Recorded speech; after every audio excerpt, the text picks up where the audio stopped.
So I'd like to invite you to find a meditation posture that feels at ease, relaxed, grounded. Yes. Can you set your timer? 'Cause Yes. I can't do both. 25.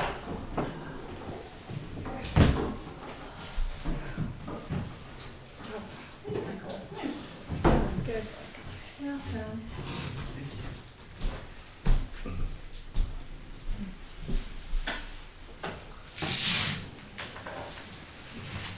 So we're just settling in for meditation. Pardon me? We're just settling in for meditation. Welcome. And so what's really helpful in our meditation is to begin with body awareness, the first foundation of mindfulness. We just allow body to come into awareness. So take a couple of moments and adjust the posture so that when we're sitting, sometimes it's helpful to sit on the front edge of the chair. And what that does is that it tilts the top of the pelvis forward. And as the pelvis tilts forward, it sets up the arch in the small of the back. And that mechanically allows the back to elongate with the least amount of strain or effort.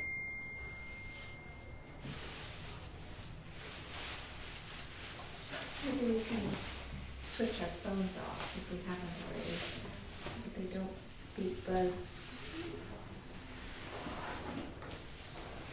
And so with the top of the hips in front of the sitting bones,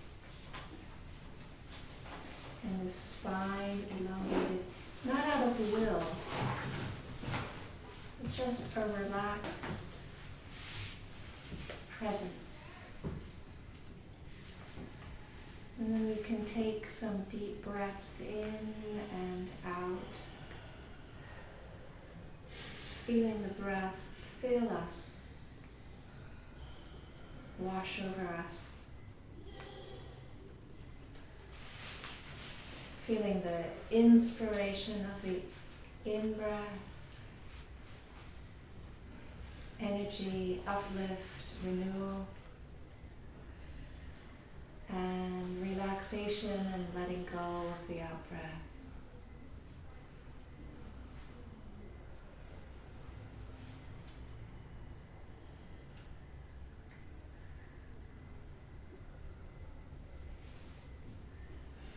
Relaxing muscles in the back and the shoulder and the legs. Relaxing the small muscles behind the eyes, in the cheek and the jaw. In the pelvic floor.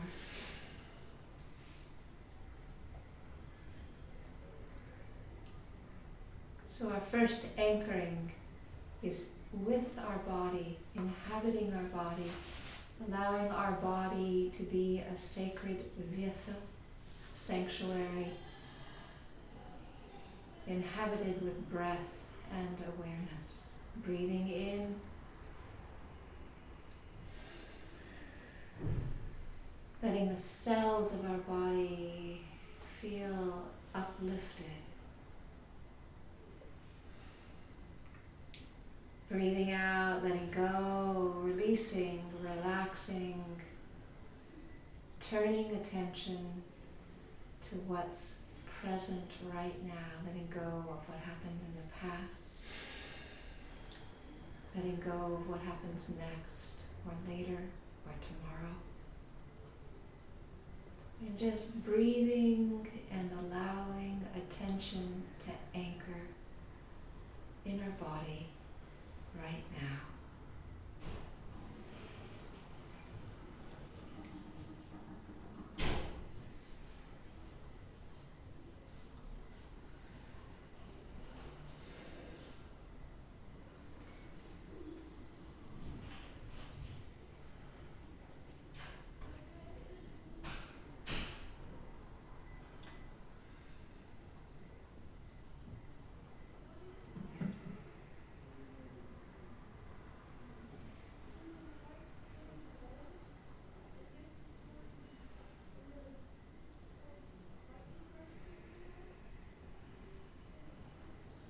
so the breath can be like an internal massage, delicious, nourishing, soothing, filling, relaxing.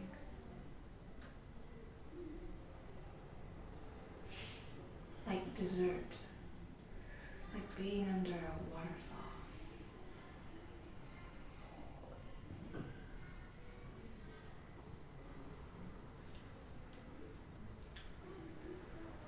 And we can notice as our body starts to hum with more ease, more energy, more relaxation. The gift and the power of awareness and breath.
So when we have attended to body, so that we have awareness suffused in body,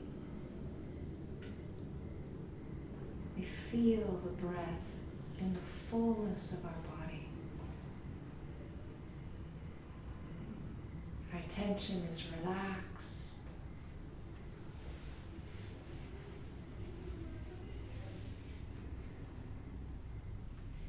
With this as our basis, we can look and see what's present in our mind, thoughts, feelings, emotions. So just scanning, noticing, is there a mood present? Tiredness, fullness, contentment, restlessness, without any need to have an opinion about it. Just notice, this right now.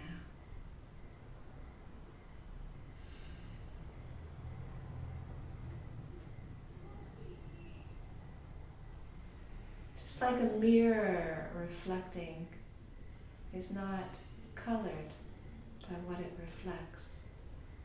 This relaxed observation doesn't identify, judge, suppress, or deny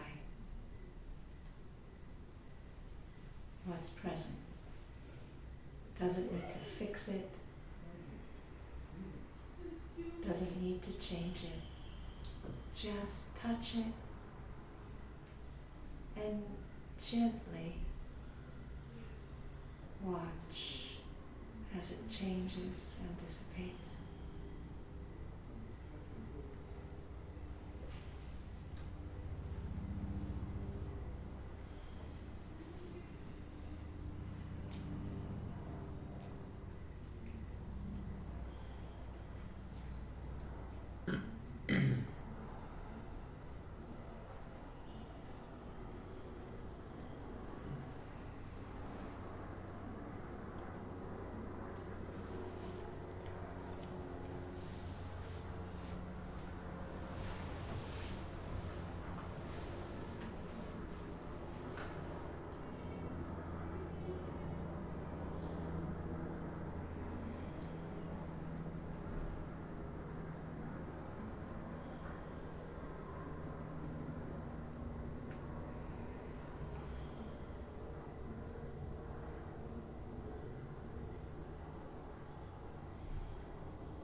And it might be that our attention becomes enchanted with something, a thought or a feeling or a mood.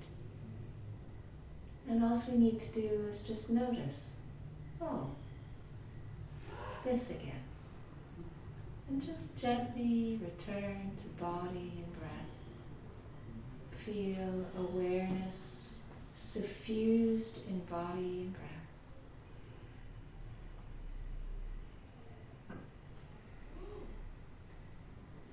And once again, allow attention to notice a thought. Could be a planning thought or a memory. Could be something that's agitating you that needs to be sorted out. Sometimes people find it helpful to just, in a very quiet voice, notice the thinking, planning, worrying. Like just 2%. 98% is just with the thought itself. No need to change it. No need to make it go. Just touching it gently, present.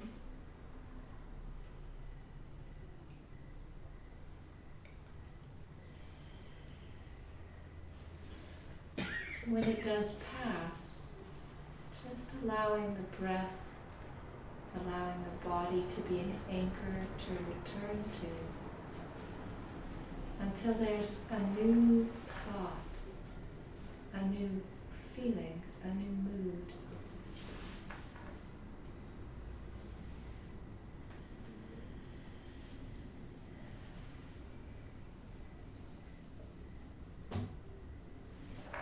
Just gently turn attention to and notice.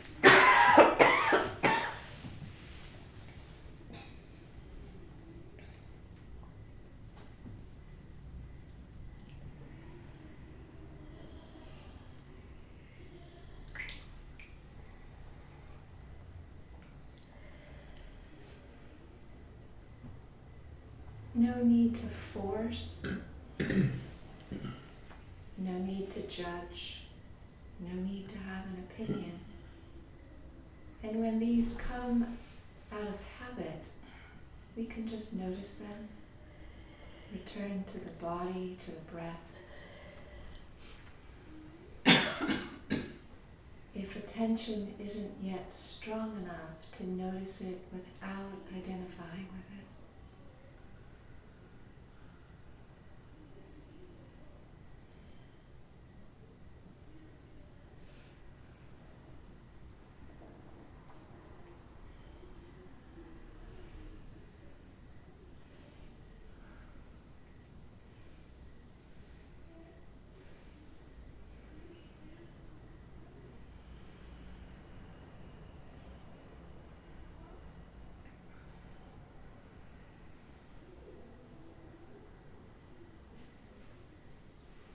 this way our thoughts and our feelings are not an enemy of meditation.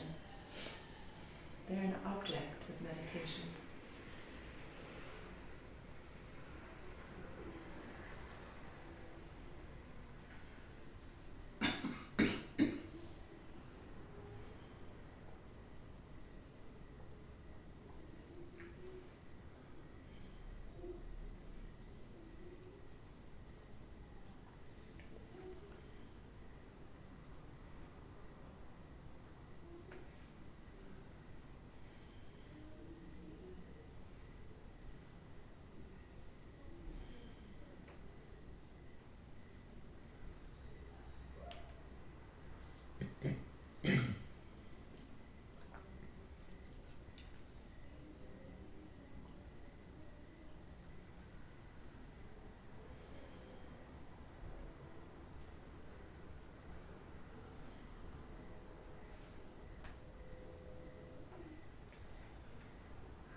Bringing forward a kind, embracing awareness.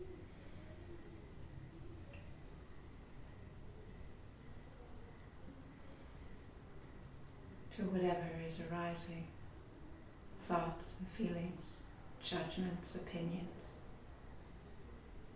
identification, distraction. Just noticing and turning attention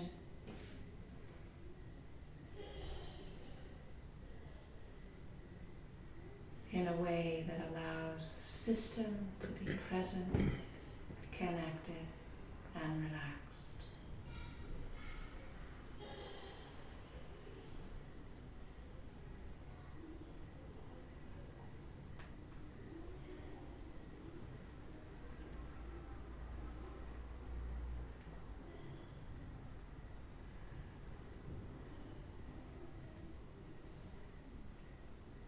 And so if something happens in our own voice of self-doubt or self-judgment or self-criticism arises, you can notice that too,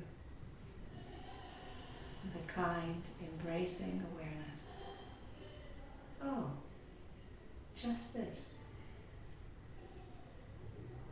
Returning to the breath, returning to the body.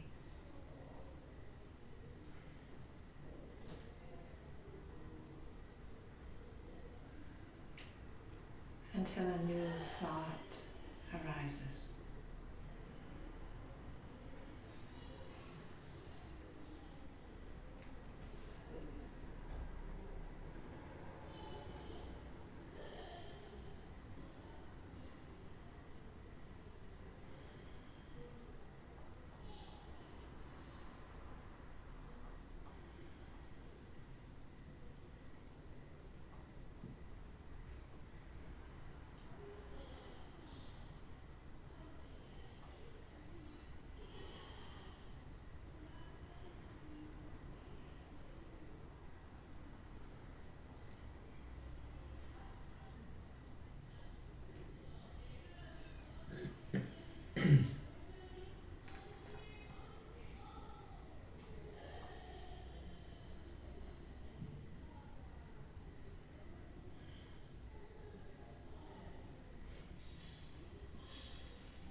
soon I'm going to ring the bell.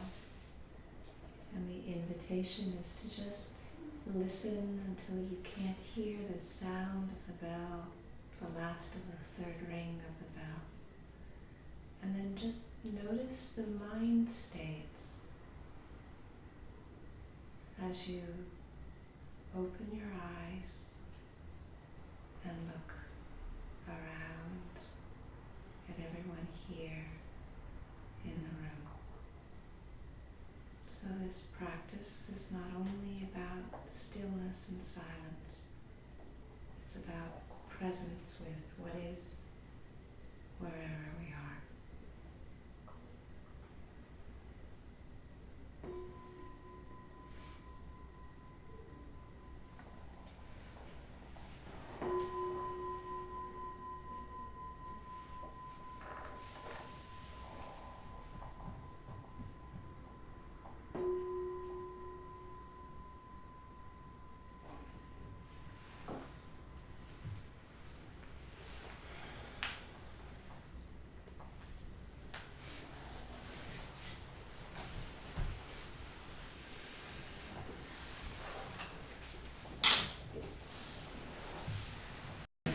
But I like the couch. So tonight's class is the beginning of the third foundation of mindfulness. We've started with the first, we're going to the third, and we'll read the second in and out, so it's not a linear progression. And part of the reason why I was doing that, or we set it up this way, was just that I wanted the day-long retreat to be about the third foundation. And so I wanted some time from the classes beforehand to be on that. I have an announcement. Originally, Deborah Eaton Toll was going to be joining me for this day-long retreat, and she's no longer able to do that. Like me, she's got health stuff, and it's challenging her right now, so she's having to cancel that trip to her regret. But she and I are teaching a 5-day residential retreat at the 1440 Multiversity in May on this topic of rewiring for joy.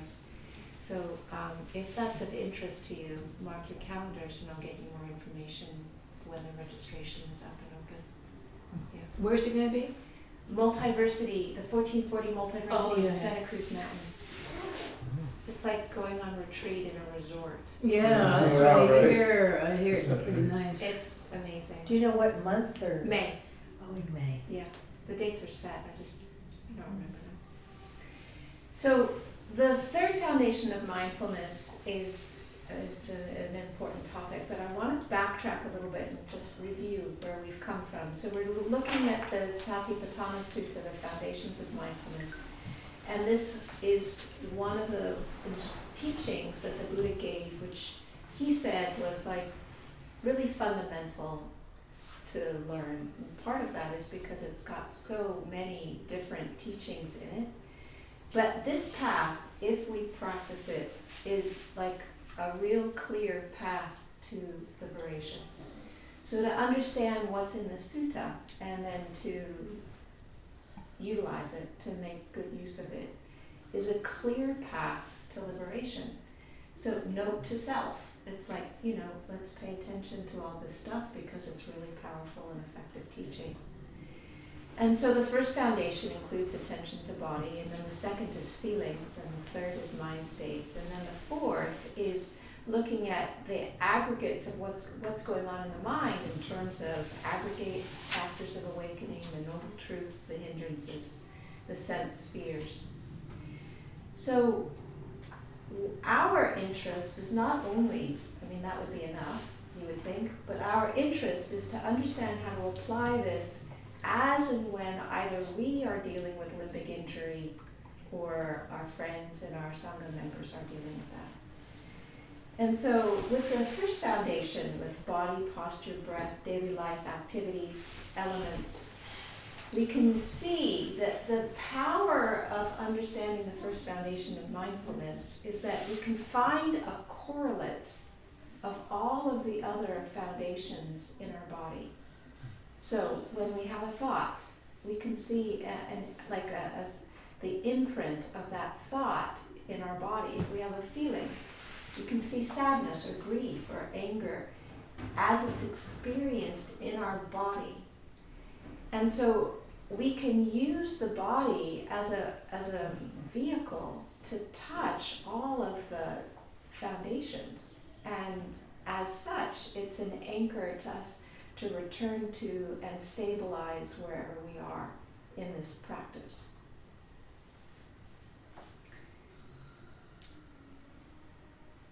From the perspective of limbic injury, what we're also learning to do is to stay within our levels of tolerance and increase joy and ease. And that is also directly connected to our awareness of our body. What's actually happening in our body, how tense we are, how relaxed we are, whether we can notice our breath, what's actually happening with that. So today, this class, the topic is on the third foundation of mind objects. And one of the things that I just love is the way in which this sutta just kind of hands us a key to freedom in the way that it describes what we can do and how to relate with our mind states. Normally, in our ordinary consciousness, we are in like a mild form of constant war, where we want what we want to get rid of what we don't want. We identify with what we want as being who and what we are, and we want to keep that.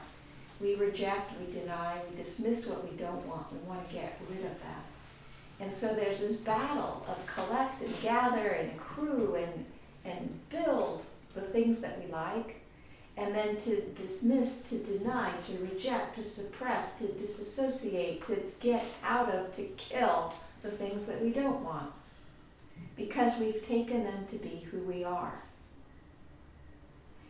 So the thing about this is that we have identified the objects of our mind as who we are, and then we have big opinions about what we experience based on our ideas of what fits and what doesn't fit.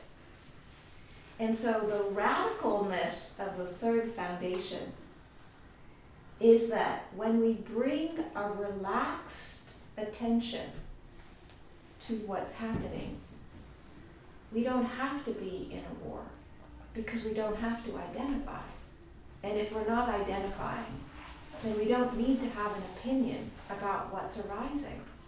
And whether it fits or it doesn't fit with who we think we are is irrelevant. Just in the same way with a mirror, it's irrelevant what it reflects because it isn't identified with the object that it's reflecting. So the brilliance of the third foundation of mindfulness is it is a golden key to liberation handed on a platter that says we do not have to engage in war. We do not have to fix. We do not have to get better. We do not have to make it different. All we need to do is to know what we are experiencing and not react, not deny, not suppress, not reject.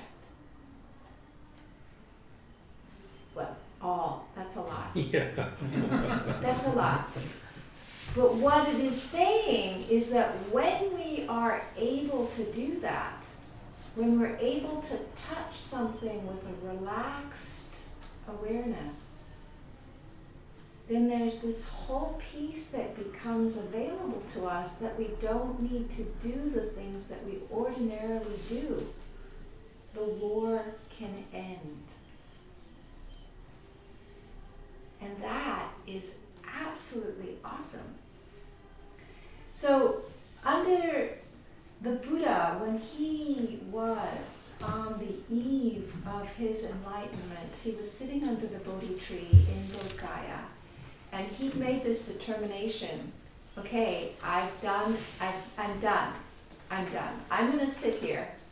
I'm going to sit here until I become completely awakened, or I will just wait until my blood dries up and my bones turn to dust. I'm not moving.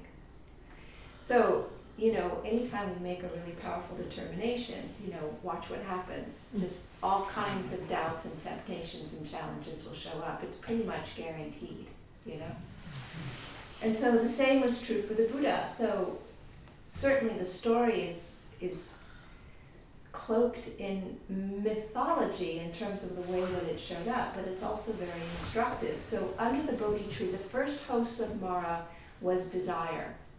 So the Buddha presents as a heterosexual cisgendered man. So desire shows up as a voluptuous woman. So if the Buddha was not cisgendered and was not heterosexual, the desire object would be different. So desire shows up, and normally desire is very compelling.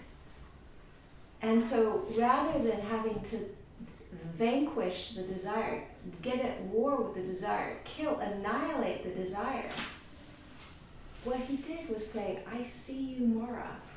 I see you. This is desire. It works like this, it feels like this, it operates like this. I know you, Mara. And that was what vanquished desire. And then the next thing that came was anger. Now, having lived in a monastery with women, I can say with quite a lot of confidence that women also have anger. It's just completely different than the way men have anger. So the way men have anger is they duke it out on the table in the front. It's hot, it's passionate, and it's gone. What women do with anger is rather different. It's like they can poison your sense of belonging. It's not less angry, but it expresses itself very differently. And so again with the Buddha, when he was confronted with anger, he did not have to go to war with anger. He did not have to annihilate the anger. What he had to do was just say, this is anger. I see you, anger. And then anger vanquished. So the third host of Mara that showed up, and this is really important to remember because this is the Buddha, this is the Bodhisattva, this is the eve of his enlightenment. This is somebody who has been practicing for eons and has spiritual powers up the wazoo. The third host of Mara was doubt. Who do you think you are to be free from suffering? You've got to be kidding me. You're full of yourself. This is a joke. Get over it. Anyone had voices of doubt show up in you? So when we hear the story about what happened for the Buddha, it normalizes it. All of us do. Even the Bodhisattva had doubt. Okay? Now, the thing that I love in the story was the Buddha response to the doubt was he touches the earth. So when you see the statues of the hand on the earth, that's the image of what happened on the eve of his enlightenment. And he evokes the goddess of the earth to bear witness to his virtue for all of these eons, his commitment to ethical integrity, to his practice, to all of the goodness that he has cultivated. And it was with that gesture where things shifted and awakening revealed itself to him. Now, what I love about the story is that our body is our expression of the earth. And when we turn our attention to our body, we are inviting our body to bear witness to our own goodness. And that is a phenomenally powerful and stabilizing force against this doubt, which is so incessant and deep-rooted. We don't have to battle the doubt. We have to shift our focus to our goodness. And then the doubt is vanquished. So what I love about this teaching, the third foundation, is this is where the non-dual teachings shine through. It doesn't matter if what we're experiencing is good or bad, whether it's wholesome or unwholesome. It doesn't matter if our minds are obsessed with lust or we are experiencing exalted states of loving kindness. From the perspective of observation, they are equal in terms of their capacity to be observed. Which means that we don't need to have an opinion about what our contents of our mind are when there is the capacity to observe them for where they are, for what they are. So let me just read the sutta, this particular paragraph. And I like Bhikkhu Bodhi's translation, so I'm going to read that with Venerable Nalaya's translation. Contemplation of mind, and I'm going to switch around bhikkhus so that we have not just bhikkhus. And how bhikkhu does a bhikkhu by contemplating mind as mind? Here, a bhikkhuni understands a mind affected by lust as a mind affected by lust, and a mind unaffected by lust as a mind unaffected by lust. She understands a mind affected by hate as a mind affected by hate, and a mind unaffected by hate is a mind unaffected by hate. He understands mind affected by delusion as mind affected by delusion, and a mind unaffected by delusion as a mind unaffected by delusion. And then I'm just going to abbreviate because we don't need to have the thuses and the ands. She understands a contracted mind, a distracted mind, an exalted mind, and an unexalted mind, a surpassed mind, a concentrated mind, a liberated mind, and an unliberated mind. In this way, he abides contemplating mind as mind internally, or she abides contemplating mind as mind externally, or he abides contemplating mind as mind both internally and externally, or else she abides contemplating in mind its arising factors, or she abides contemplating in mind its vanishing factors, or she abides contemplating in mind both its arising and vanishing factors. Or else mindfulness that there is mind is simply established in him to the extent necessary for bare knowledge and mindfulness.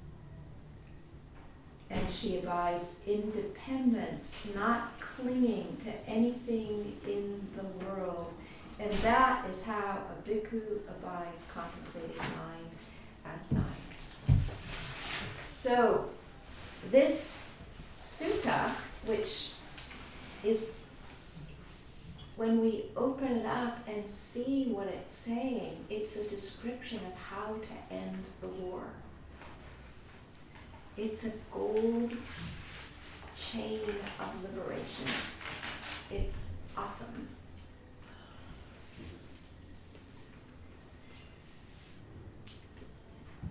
So what is needed to be receptively aware by clearly recognizing the mind state, that state itself goes against our normal, ordinary human tendency to ignore what threatens our sense of self-importance and belief about who we are.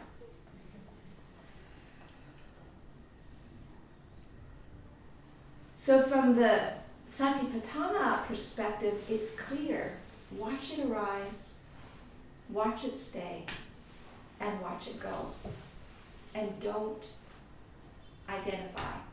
There's nothing in it that is worthy of identification. It comes and it goes. And our work is to observe it.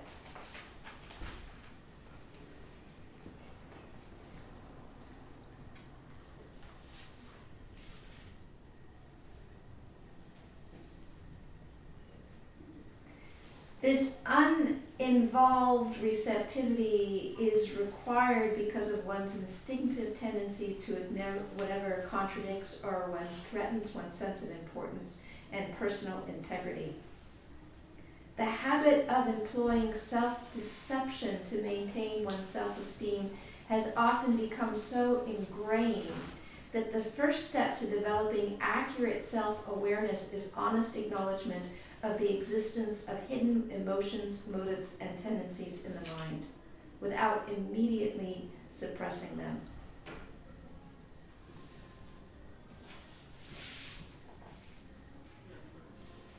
That's reading from Bhikkhu Bodhi Satipatthana, the direct path to realization. So when we get a sense of this, it's like, wow, there's how many here feel a sense of relief to know that anything can arise in your mind and you don't have to fix it. You don't have to make it different. You don't have to reject it. You don't have to believe in it. You don't have to deny it. You can just watch it. For me, the possibility of this is just, it's invigorating, it's exciting, it's juicy. And so then when we loop this back around for, okay, this is what the Satipatthana instructions are, then what does it look like when we are navigating with limbic injury? So first of all, we have to remember that a limbic injury is not a relaxed observation. It's stuck in a stress response. It doesn't just observe. It takes unpleasant mind states like fear or anger or anxiety and makes the stress increase. So it's not a neutral mirror. It's a looping mechanism where when it sees fear, when it sees stress, when it sees anxiety, it increases the vigilance to look even more for things that are frightening. So the first criteria for being able to apply this meditation is not present. We don't have a relaxed, neutral observation. And so in that situation, the limbic system is getting the impression that the dangers are real, and it doubles down on even more vigilance to look out for more danger. And so you get this spiraling loop feedback mechanism where the more we notice fear, the more hyper-vigilant we become to look out for danger all around us. So in this situation, if we follow the Satipatthana instructions of just watch something, watch fear, notice it, we're not just watching it. We've identified with it, we've grabbed onto it, and what the impact is that it's causing a hyper-vigilant response as a result. So we need a different instruction. We need to notice the pain and redirect our attention away from the pain and notice something neutral or notice something positive. Count the windows. Look at how many people are wearing pink or red or green. Count the chairs. Talk to somebody. Go put your hands in some furry friend's ears. You know, it's just like whatever we can do to move our attention away from that grip and begin to let our system equilibrate that there are things around us that are not terrifying. To consider the people who we are fond of, who care for us, to remember that, to know that we have places where we feel safe, and to remember and imagine them. And so rather than having our attention stay focused on the thing that is actually activating, we shift our focus to that which actually allows us to feel more ease and more relaxation. So we are not observing what is arising. We are shifting our attention away from that and selectively paying attention to something that's skillful.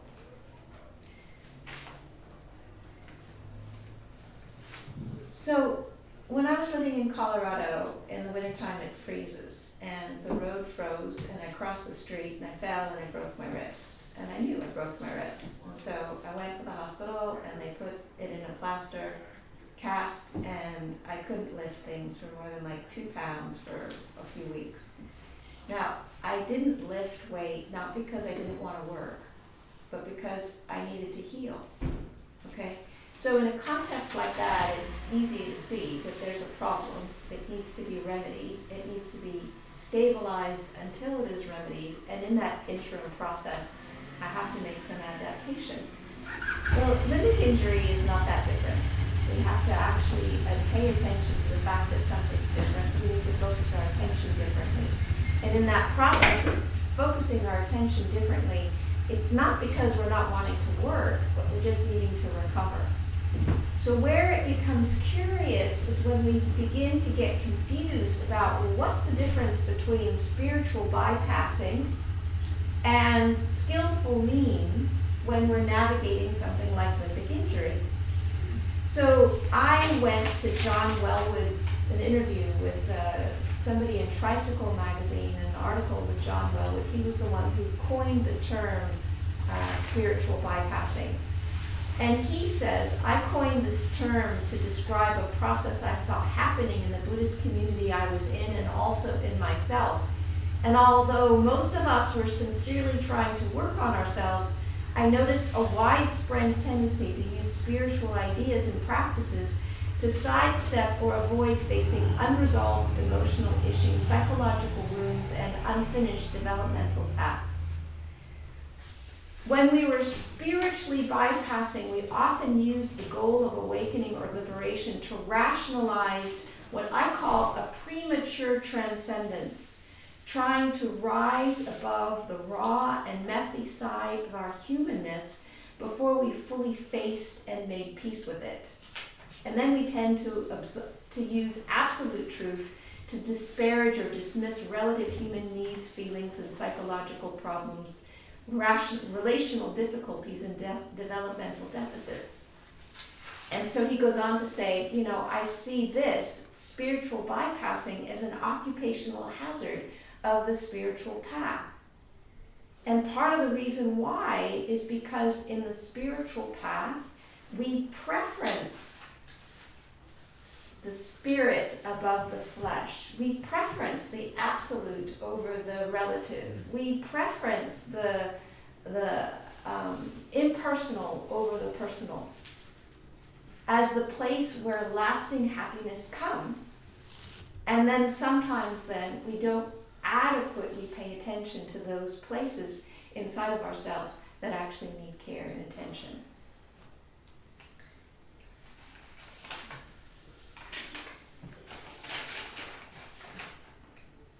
So when we look at spiritual bypassing, it's the avoidance or the sidestepping of unresolved emotional issues, unfinished developmental tasks. The meaning of skillful means comes back to the original story of the Buddha. So after he conquered the hosts of Mara, after a liberation was revealed to him, he was sitting underneath the Bodhi tree, and his response was, this stuff is subtle. I don't think anybody's going to get it. Who am I going to teach? And then Brahma Sahampati heard him from the Brahma realms and said, okay, dude, listen. Everybody's not thick as a log. There are some people who only have a little dust in their eyes. You can teach them. So skillful means became a way of referring to what are the means that you can use to convey truth to people at different capacities.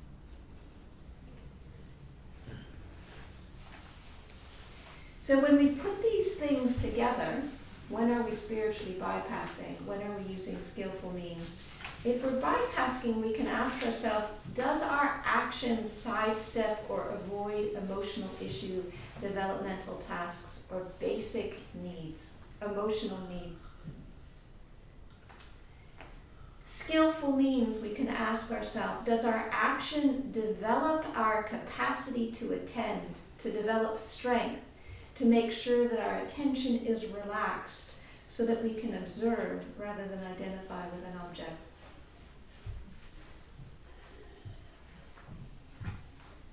So the cast that I had was not me avoiding work.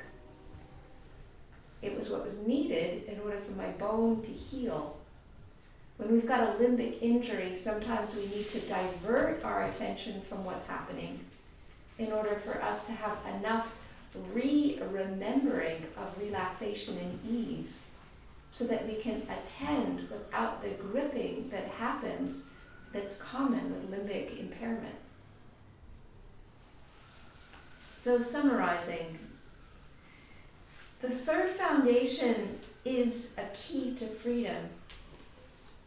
Here, when we are practicing, we don't have to do anything with our thoughts. We just notice them. We notice our feelings. We notice with our reactions, without our reactions, without suppression or denial. When they are positive or negative, wholesome or unwholesome, we can just notice them for what they are. The key to being able to doing that is that we have a relaxed attention. When our attention is not relaxed, when our attention is gripping, which is a characteristic of limbic injury, it's not observing. And so in that circumstance, we need to direct our attention away from what's arising in order to establish sufficient capacity to then return to it and observe at some other point. So these are my thoughts and my reflections, and I'm interested in handing over to René for a little bit of inquiry, and then we'll come back for a discussion. Are folks okay with doing the little inquiry with each other before we do ask questions of Amma, or do you have like burning questions that you want to? Would you like to have a little discussion now and then have a inquiry later? Yeah. Yes. Okay. Because we don't remember. Okay. Yes, Richard. So, I guess it's a sort of multi-part question. So how does one observe, how does one know the deluded mind? And a related question is, like, it's easy to see a deluded mind retrospectively, but not for me when I'm in it. And it's easy to see it in others, but it's not so easy to see it. Yeah. And I guess it's related in my experience is a habit of responding to limbic injury with dissociation. And if I'm dissociated, it feels relaxed. And it's very difficult to identify like what's actually happening. It's very difficult to identify spiritual bypassing from that state. So yeah.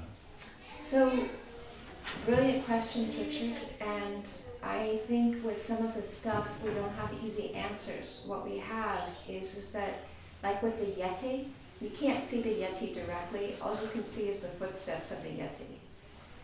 We can't see delusion directly. All we can see is the footsteps of delusion. And the footsteps of delusion, one of the characteristics of delusion is suffering, either for ourselves or for other people. Okay? And so what we need to do is, because we can't see it directly, we have to watch out for the symptoms of it. When are the symptoms indicative that that's what's operating? So in the sutta, the Buddha talks about a mind of lust, a mind of hate, a mind of that's contracted, distracted, surpassed, unsurpassed, liberated, and unliberated. He doesn't talk about a deluded mind. Okay. So if we are identified with a mind that's caught up with something that's unwholesome, the nature of that is delusion. If we're observing a mind that is caught up with something that's unwholesome, we're not deluded. So the key in this sutta is whether or not we are actually observing what's happening or we're identified with happening. When we're identified with what's happening, that is the definition of delusion. If we're identified with greed, hatred, and delusion, that is delusion. When we are observing greed and hatred, then that is not delusion. That is meditation.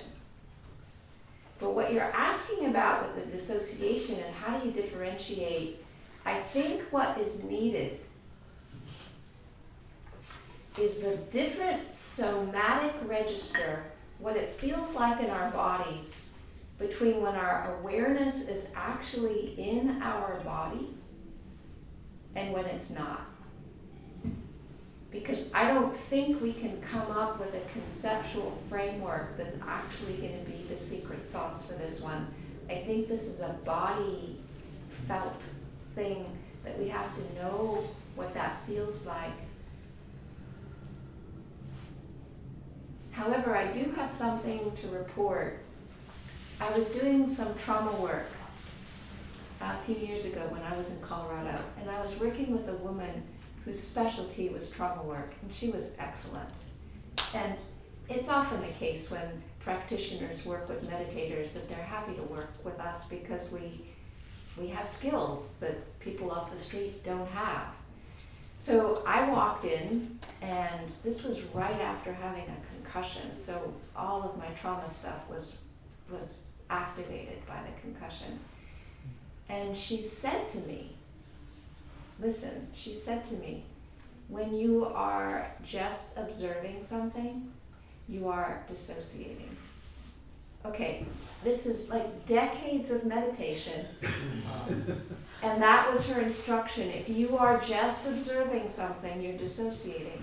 That was one thing she said. The other thing she said is, even for somebody like you who's been doing this for a long time, it's much more effective for you to do this with another person who holds you in that secret zone, that magic zone, where you're activated enough, but not so activated that you are re-traumatizing. It's like, okay, it's a humbling journey that even with decades of meditation experience, the Satipatthana Sutta is not the only thing that's going to get us out of it. In fact, it's not that helpful when that's actually what's going on. It's humbling.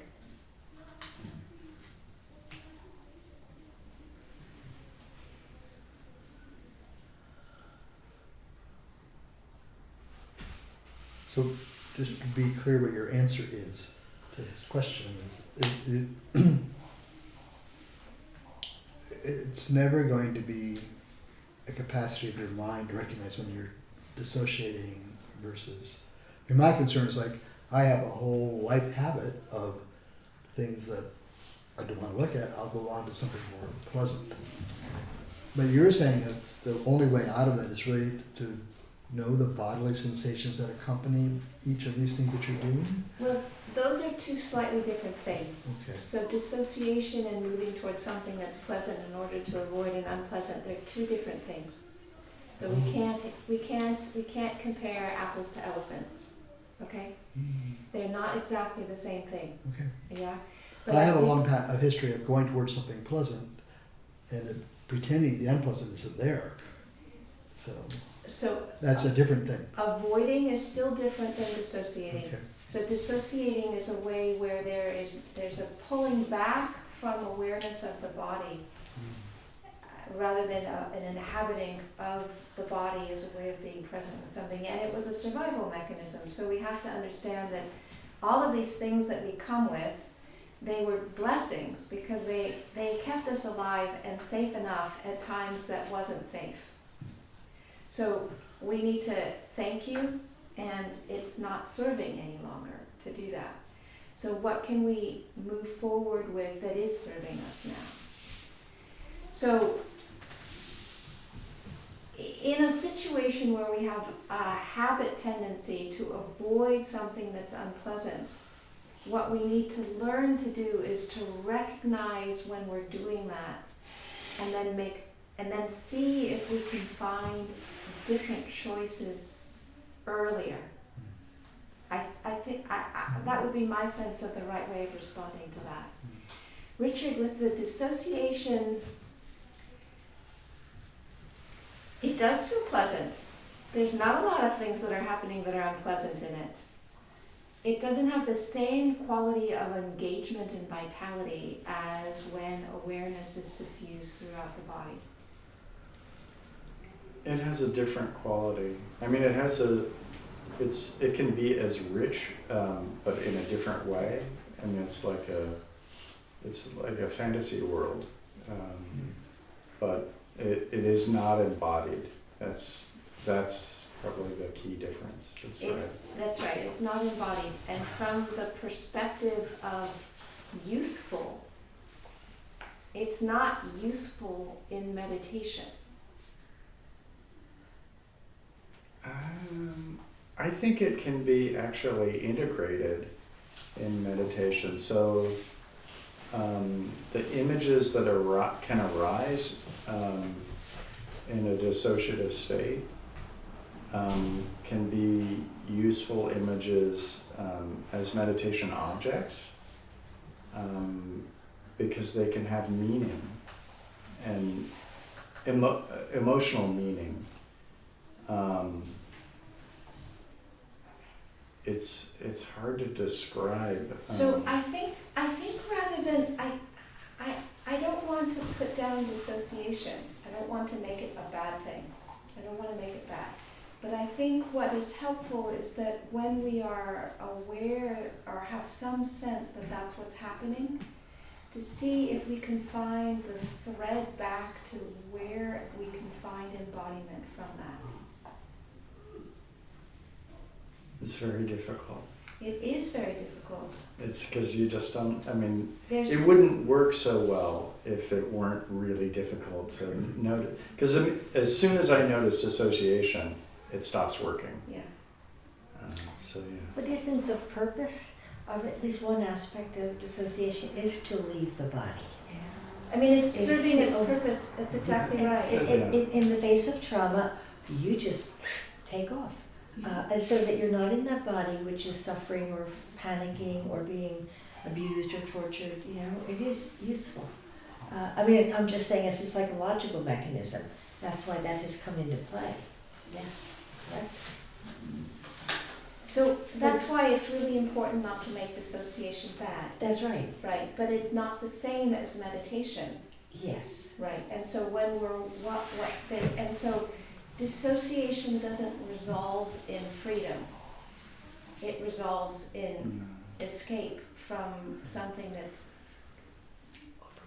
overwhelming. It's always a dead end. That's right. It doesn't, and so we have to come from the dead end back into normalcy, back to be able to observe, to then be able to experience the freedom that meditation brings us. So then we are at choice points as to whether the dissociation is still serving us or not, and where the threads are to find our way back into embodiment as and when those are choice points. Because it's not often that it's actually a choice.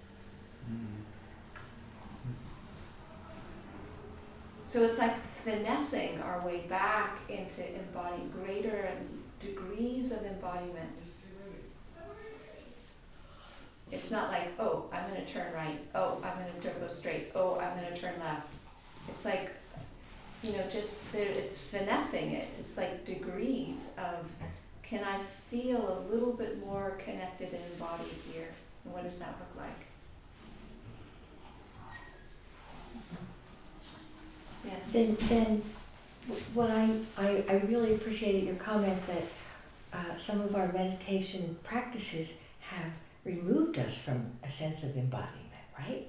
And we've lived in our minds or our thoughts and our observations.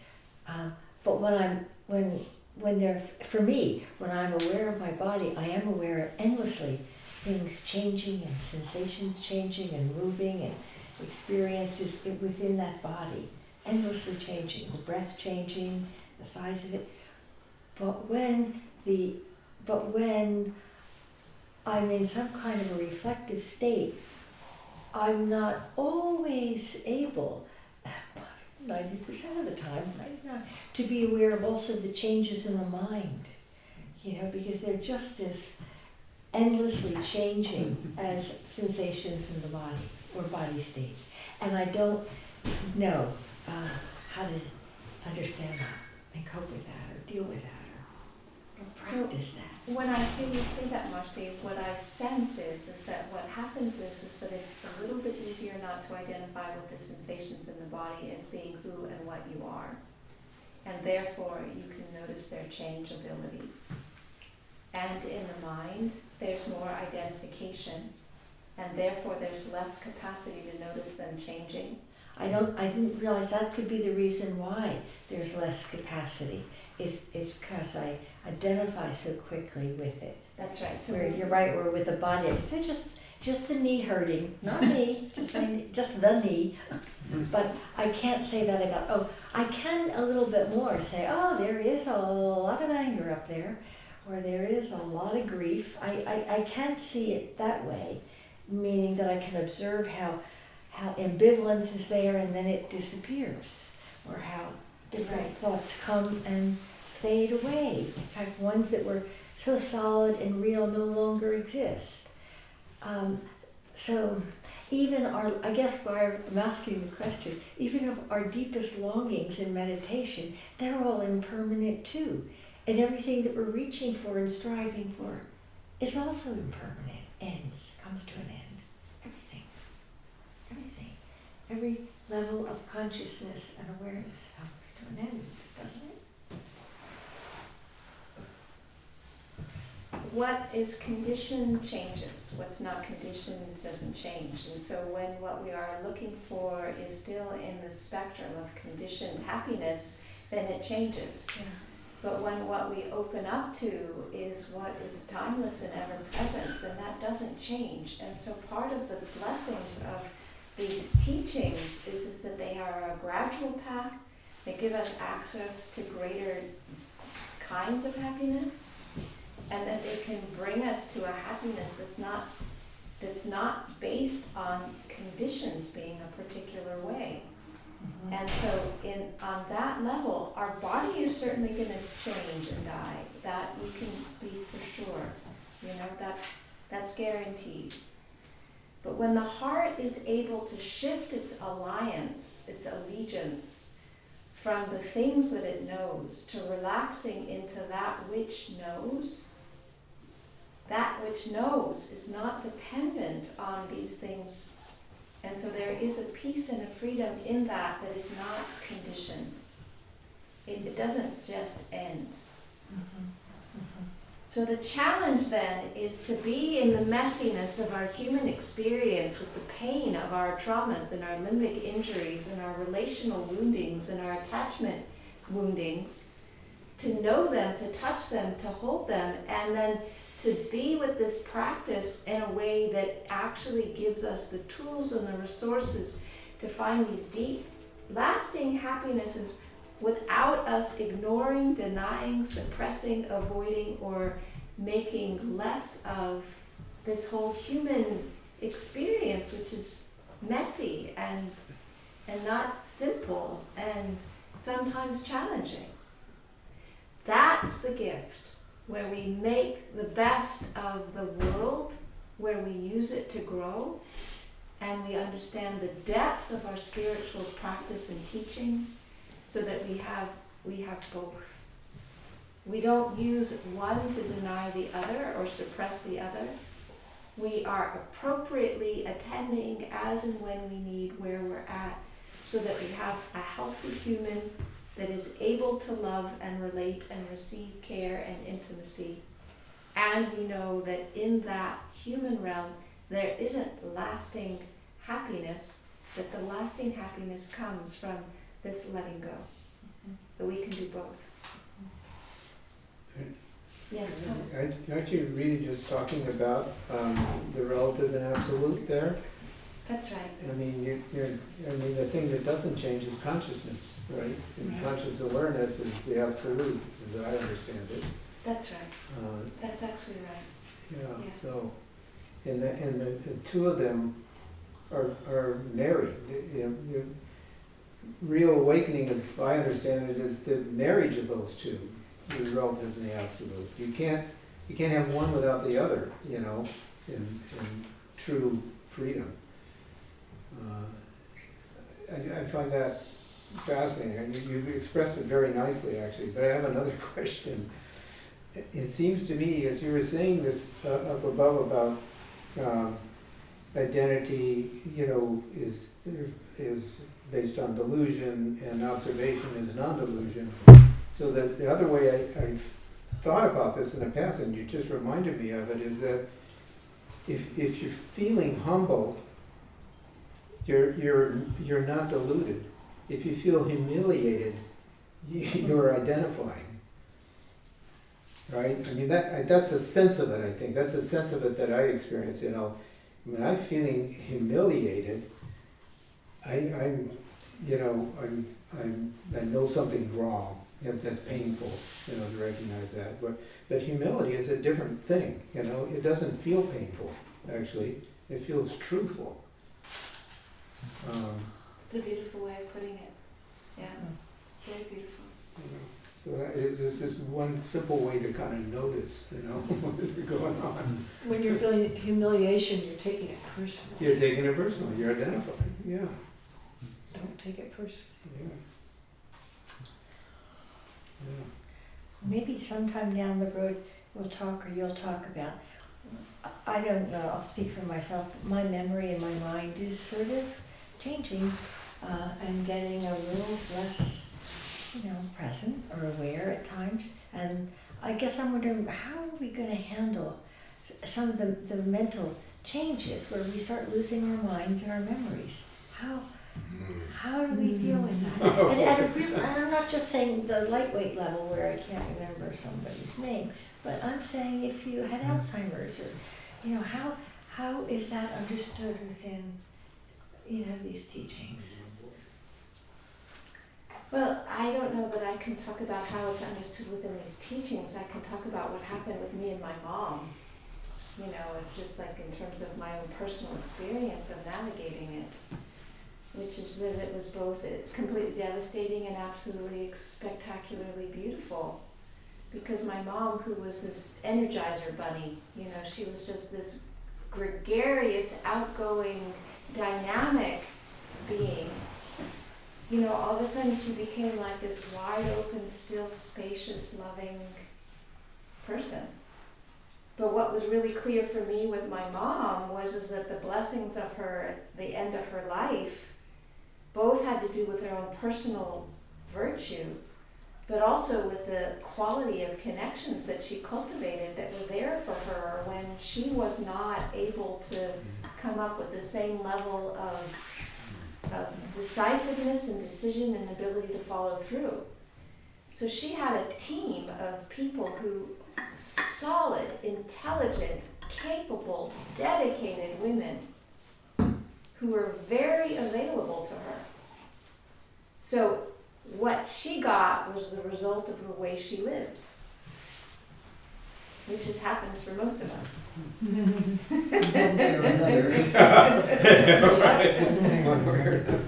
Anyway, I think we need to shift gears.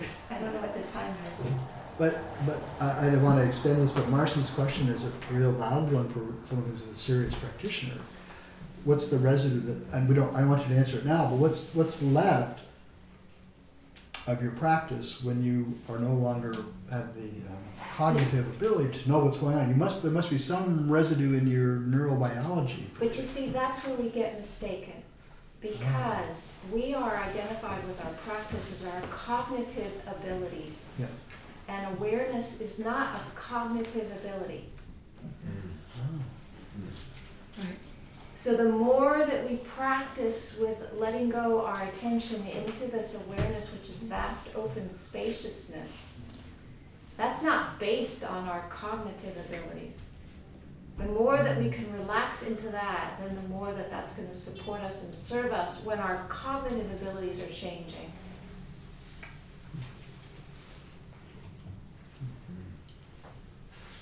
I hope so. Well, we can talk about that more. That's a new thought on this, so thank you. Yeah. No, it's an important question. But I think what's needed, what I observed is that when we live a good life, when we have wholesome friends, when we do our own personal work to let go of the fears and the anxieties and the angers that we have, that sets us up in a good way. When we don't do those things, it doesn't set us up in a good way. So we cannot know what the future holds. We don't know what happens to us tomorrow. That's true for all of us, you know? But none of us know which of us in this room is going to get dementia. I can't tell you, you know? But I can tell you that my commitment to the way that I show up in the present has a really big impact on what happens next. That I can tell you with absolute confidence. Yeah. Yeah. And the community that's around, the people who are dear ones, who show up through the thick and the thin, and, you know, when you do beam venom therapy and your brains aren't working, or when your arm is broken, or, you know, when your memory is out to lunch. Who we cultivate and the quality of our connection makes a difference. And as we navigate this journey, especially in old age, it really makes a difference. You know, or any of us who've had chronic sickness, you know, already now I've got chronic sickness for a while. And I just don't have the same capacity to engage in friendships and parties and stuff. But there are some people who hold the course, even though I don't have the same kind of energy that ordinary people do to play. You know, they are amazing friends, just amazing. It's an important question.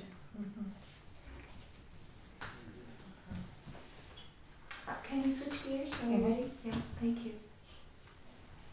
We're a little, really you could take another 4 minutes or so, and we would still have enough time for the inquiry and closing. Okay. Well, were there any other questions that came up from the talk that I gave, or? Yeah, are you gonna, or did you already, the tricycle article that you're reading from, is that? I'm gonna send it out in the notes with our prompts for next week, so we'll get it in it. You'll get the link. That sounds fantastic. It's an excellent article, and it goes into more depth than I spoke about. Yeah, it's really, really classic. It's a classic. Yeah.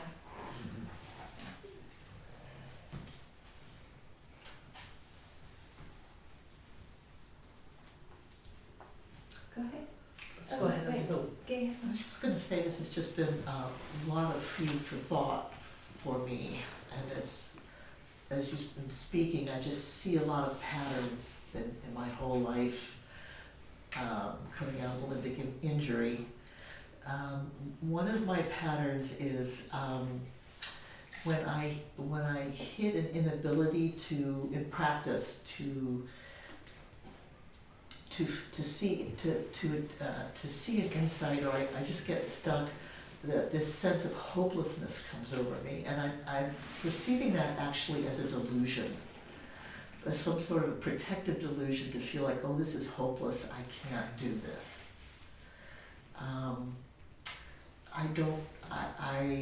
Anyway, it's just something that's opening up as a thought pattern that keeps me stuck. Keeps me stuck from going forward with my practice and with my hope for practice, hope for healing. Yeah. So that's a really powerful insight, and I think also one of the things that happens with that is that when we're navigating stuff like that, for example in a retreat where there's not a lot of contact, there's not a lot of warmth, there's not a lot of holding, then you've got the escalation of a hopelessness in a relational field that's thin, that doesn't actually pack in the human warmth that gives you the mirroring and the love and the skin kindness that lets your nervous system relax into another option. And so the way retreats are classically set up, it can be completely excruciating when the patterns that we are up against are rubbing against either our limbic wounding or our attachment wounding, because they just simply are not designed to create the warm relational holding that's needed to relax and trust that there is something absolutely possible to come through that is healing. It sounds very, I identify strongly with that, very strongly. And so it would make complete sense to me that you come through something like that, where you've got these waves that are adding, and then you just feel completely allergic to meditation. It's like, back off. Because what's needed is like to pour the love in and the warmth in and the care in and the kindness in, and to know that not as a theoretical phrases, but as like a deep felt sense that you are well and safe and good and loved. And from that place to feel this emergence of radiance come through you as an expression of right practice, rather than trying to do it right, which is, we bring our gifts as well as our weaknesses to everything we do as a self-portrait. And many of us have been driven by, I've got to do it right. Well, we come up against a wall and we can't do it right. We just can't do it right. We've got to find another way, rather than to try and do it right. And so that's like when we need to start dancing and singing and feeling the glory of relaxing in this radiant, luminous awareness that's always here as the place from our practice, rather than trying to do it right. Trying to get there, yeah. Great. That's a good point to go to the inquiry. So let's pair up. And I know people kind of sit in the same pattern every week, so maybe you find someone across the way to pair up with. We haven't sat Oh, okay, next to great. each other in a while. I usually avoid motion. Limbic injury. Well, pair up with someone next to you or across the room as you. Are you already paired up or? No. Okay. Great. We're using a pair. The first person is going to start with, and then the second person will answer, is just to share with each other your practices for noticing and cultivating joy. So we're going to have 3 minutes each. The first person is going to speak, and the second person will listen, and then I'll ring the bell, and we'll switch, and the second person will address the question of sharing your practices for noticing and cultivating joy, driving, getting into the really the juiciness of practice, however that shows up for you. So first person, go ahead and start. I understand that too.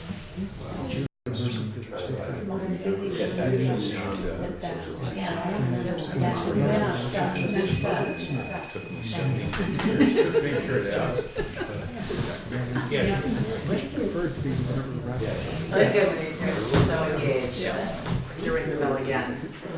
Okay, so here's the second question. We'll go There's back to another question. first person. One more question.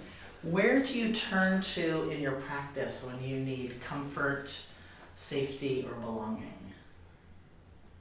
So where do you turn to in your practice when you need comfort, safety, or belonging? So starting again with the first person. Same thing. Great, let's stand up. Oh, boy. Thank you. Yeah. We can do it. I can do it. Oh. Stretch a little bit. It feels good.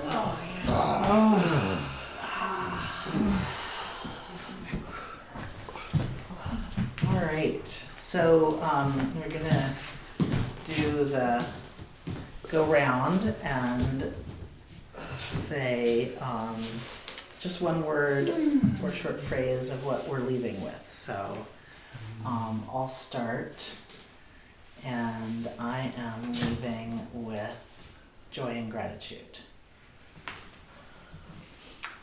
I am leaving with inspiration. I am leaving with insight.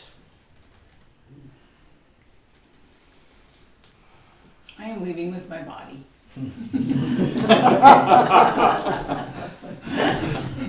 I am leaving with support.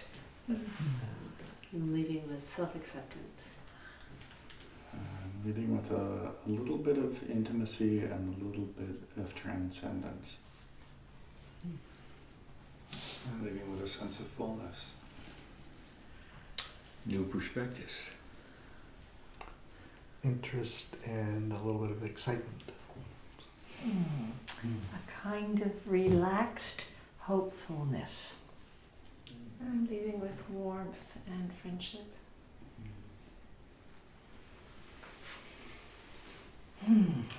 Invite us all to just ground into the experience of our bodies here in this circle supported by the earth. May the merit and benefits of our practice here together and our inquiry and investigation, may all these benefits be carried out with us into our lives, into the lives of those around us. May these merits ripple out and be of benefit to all beings in all directions. Beings, human and non-human, seen and unseen, in the beings in the earth and the air and the water. May all beings everywhere know joy, comfort, happiness. May all beings be safe and protected from harm. May all beings know health in mind and body and emotions. May all beings everywhere be free and know liberation.